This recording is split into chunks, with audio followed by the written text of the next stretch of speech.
Entonces, la práctica de hoy, o la práctica número 7, lleva por título Movimiento rectilíneo uniforme. Es una aplicación de cinemática.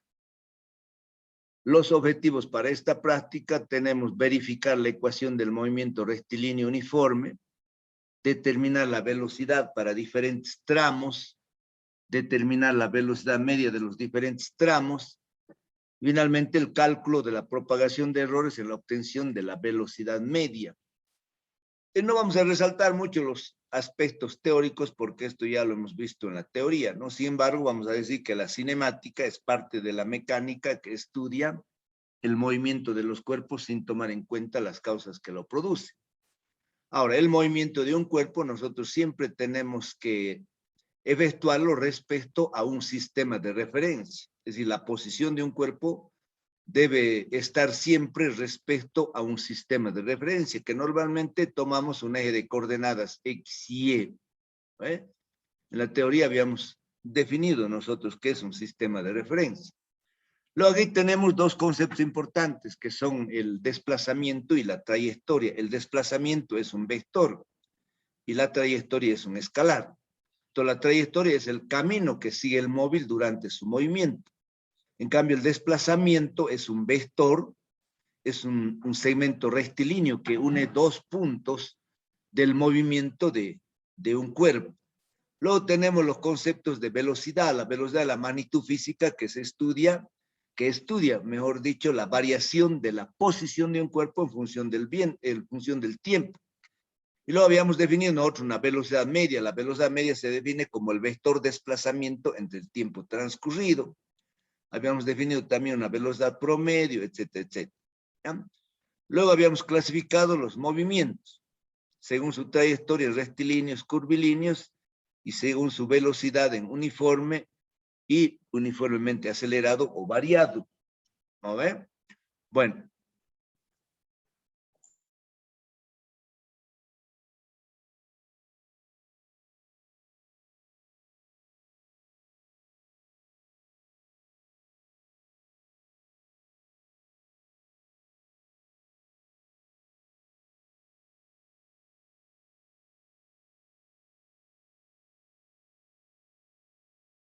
Bueno, va a disculpar, estaba sonando mi celular.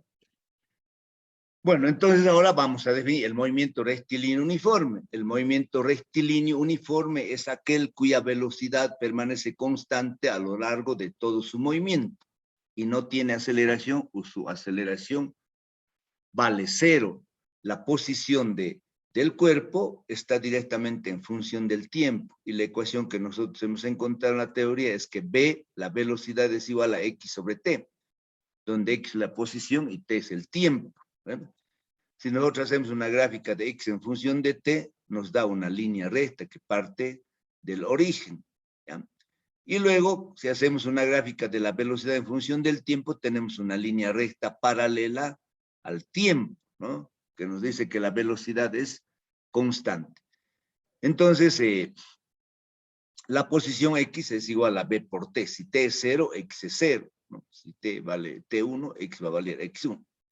En cuanto a los materiales para esta práctica, tenemos un carril de aire, mangueras de presión, cronómetro digital, regla graduada, nivel de burbuja, compresor de aire, fotocélulas y sensores. ¿Ya?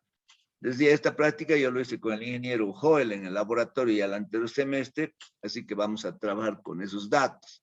Tenemos solamente 3 equipos en el laboratorio para hacer esta práctica y son sumamente grandes, no se pueden sacar. ¿Ya? Entonces voy a leer esta vez el procedimiento que dice lo siguiente. Entonces, para esta práctica el carril debe estar completamente horizontal, para lo cual debe nivelarse con ayuda de los apoyos y el nivel de burbuja.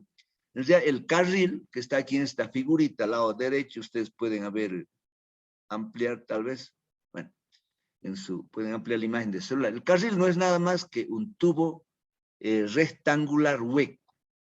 Por el interior entra aire. Entonces, este carril debe estar bien horizontal y eso lo hacemos con un nivel. ¿Ya? Entonces, una vez armado el equipo, como se muestra aquí en esta figura, dividimos el carril en 5 secciones, ¿ya? Nosotros en este caso hemos dividido en secciones de 30 centímetros. Entonces, cada 30 centímetros hemos colocado una fotocélula con sus sensores para medir el tiempo respectivo, ¿ya? Entonces, colocamos el cronómetro en 0, luego colocamos el móvil al lado izquierdo pegado al resorte impulsor. Se comprime el resorte hasta el fondo y se suelta de golpe y el móvil comienza a moverse. Entonces, este blanquito que ven aquí arriba con su puntito negrito es el carrito que utilizamos, ¿ya? Aquí en el lado izquierdo del carril hay un resorte.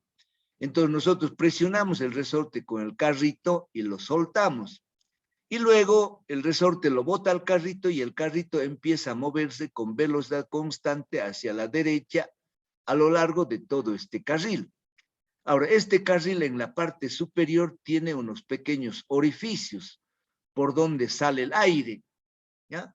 Entonces, de tal manera que cuando el carrito avanza encima de este carril, el aire disminuye las fuerzas de rozamiento y produce un colchón prácticamente y hace de que el carrito pueda moverse aproximadamente con velocidad constante. Luego dice leer el tiempo en el cronómetro que puede leer hasta la centésima de segundo. Repetir el mismo procedimiento las 3 veces, repitiendo los pasos 3. Finalmente dice elegir el mejor grupo de datos viendo cuál de ellos tiene menor dispersión. Voy a bajar ahora al final donde tengo una figura un poquito más grande y más ampliada, ¿ya? Entonces el equipo para la práctica es el que se muestra aquí en la figura. Voy a reducir un poquito el tamaño. Ahí está. Entonces este es el carril, ¿ya? Les decía, el carril es un tubo rectangular hueco. El lado izquierdo se conecta con una manguera a un compresor ventilador. Aquí tenemos un compresor ventilador que una vez de que ponemos en marcha, el aire comprimido lo impulsa por esta manguera y penetra aquí en el interior del carril. Entonces decía que el carril tiene en la parte superior, tiene pequeños orificios por donde sale el aire.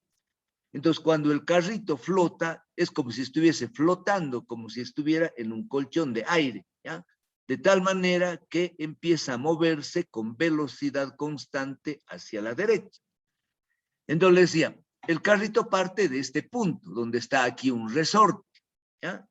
Y luego cuando pasa por este primer punto que le hemos denominado punto 0, entonces esta fotocélula activa el cronómetro, es decir, pone en marcha el cronómetro digital. Este cronómetro digital está conectado a través de unos sensores a esta fotocélula, ¿ya? Entonces, cuando el carrito pasa por el punto 0, es como si estuviera partiendo, ¿eh? Entonces, a partir de ahí, pone en marcha el cronómetro. Cuando el carrito ha pasado por el punto 1, aquí en el punto 1 hay otra fotocélula con sus sensores. Entonces, cuando pasa por el punto 1 que está a los primeros 30 centímetros, entonces el reloj o el contador anota el tiempo del primer tramo. Cuando pasa por el segundo tramo, que es ya la distancia de 60 centímetros, manda otra señal el sensor de la fotocélula que está aquí. Aquí solamente está dibujada una sola fotocélula, pero tenemos 1, 2, 3, 4, 5, 6 fotocélulas. Entonces manda otra señal. ¿Para qué? Para que se registre el tiempo de la segunda sección. Cuando pasa por la tercera sección, que ya son 90 centímetros, manda otra señal para que se registre nuevamente el tiempo. Cuando pasa por acá, a una distancia ya de 120 centímetros, nuevamente se registra el tiempo. Finalmente, cuando pasa por el punto 5, la distancia total es 150 centímetros.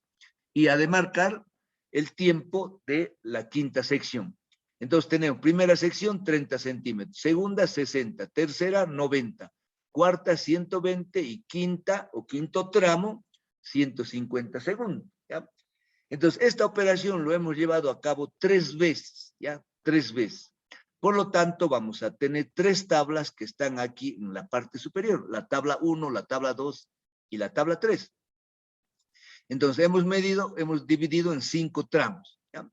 La distancia acumulada, entonces 30, 60, 90, 120, 150 para las 3 mediciones. Entonces luego aquí está anotado el tiempo 1, ¿no ve? El tiempo 1 para la distancia de 30, de 60, 90, 120, 150.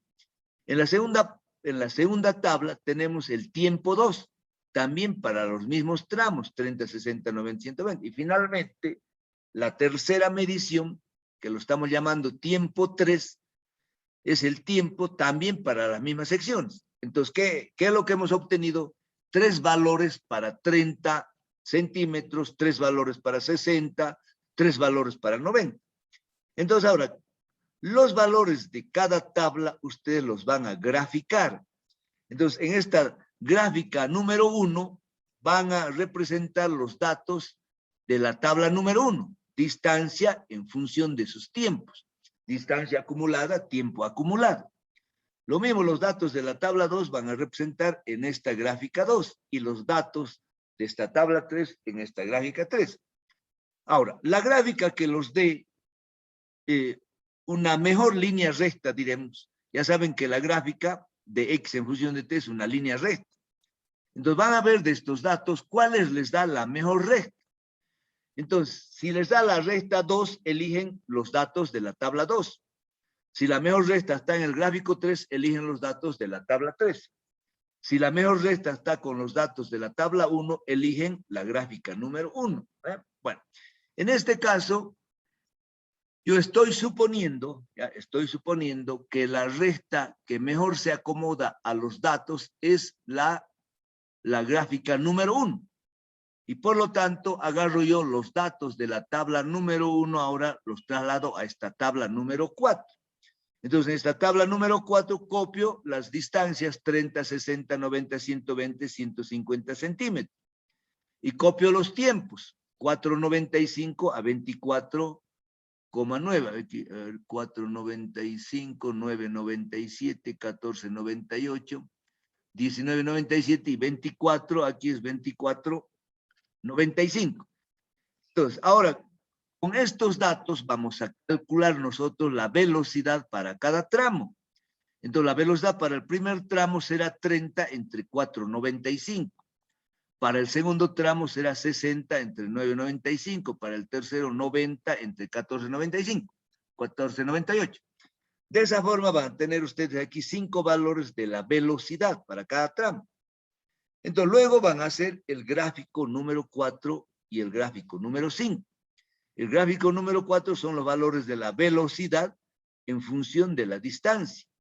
Y el gráfico número 5 son los valores de la velocidad en función del tiempo, ¿no? Esta gráfica lo pueden hacer ustedes en papel milimetrado, si es que tienen, o si no, lo pueden hacer en cualquier hoja cuadricular, pero siempre tienen que hacerlo a escala para que les salga bien la práctica, ¿ya? Muy bien. Luego vamos a calcular la velocidad media. Para calcular la velocidad media vamos a trabajar con las distancias parciales y con los tiempos parciales, ¿ya? Entonces, ¿por qué? Porque yo no puedo, sacar un valor promedio de diferentes datos. Entonces, ¿qué es lo que hacemos? La primera distancia parcial es 30 menos 0, por eso anoto aquí 30 centímetros. La segunda es 60 menos 30, la tercera 90 menos 60, la cuarta 120 menos 90. De tal manera que todas las distancias son 30 centímetros. Entonces aquí yo puedo sacar un promedio, entonces el promedio va a ser 30 centímetros. Lo mismo con los tiempos, ¿ya? Entonces el primer tiempo parcial será de 0 a 4.95, 4.95 menos 0. Pero el segundo tiempo va a ser 9.97 menos 4.95. El tercer tiempo será 14.98 menos 9.97. De esa forma van a tener 5 valores de delta T. Entonces, pero para nosotros eso, delta T representa el tiempo parcial, ¿ya? Entonces sacamos el promedio de la distancia y el promedio del tiempo. Luego vamos a calcular nosotros ¿dónde está pues? Bueno, no está la ecuación. Entonces, aquí en esta última columna ustedes van a calcular la velocidad media. Entonces, la velocidad media va a ser delta D entre delta T. pero delta D para nosotros es 30 en los 5 valores, y delta T van a colocar aquí el tiempo, el delta T respectivo, ¿ya? Entonces, una vez de que tengan los 5 valores de la velocidad media, sacan también el valor promedio de la velocidad media. El error de la distancia, 0,1 centímetros, el error del tiempo, 0,01 centímetros. Entonces, como ya tenemos el valor medio de aquí de la velocidad media, entonces calculamos el error. Expresamos el resultado, calculamos el error relativo y calculamos el error porcentual, ¿ya? Entonces, finalmente respondemos el cuestionario, terminamos de hacer nuestro informe, escaneamos, convertimos en PDF y lo despachamos al MOOC, ¿ya? Bueno, entonces con eso damos por terminado la explicación de esta práctica número 7. Ahora ustedes pueden activar su micrófono si desean hacer alguna consulta. Si se ha entendido más o menos, entonces aquí finalizamos la clase. Inge, y la asistencia no pude marcar. A ver, veré cómo apellidos, hijo. Martínez. Martínez Miguel. Ya, yo te Sí. voy a colocar la asistencia, hijito. Alguien más que no ha podido marcar, a ver, solamente está marcada Jenny Jessica. Solamente Jenny Jessica está marcada. Bueno, uno que ha abandonado la clase. Entonces, solamente tengo 3, a ver. Miguel y Carlos Castilla. ¿Estás, Carlos Castilla, o no estás? Parece que no está, ¿no ve? Bueno, ya te coloco entonces a vos, Miguel. Entonces, un abrazo, se me cuida, nos vemos en la próxima clase. Chao, chao. Hasta luego, Inge. Hasta luego. Hasta luego, Inge. Hasta luego, señorita.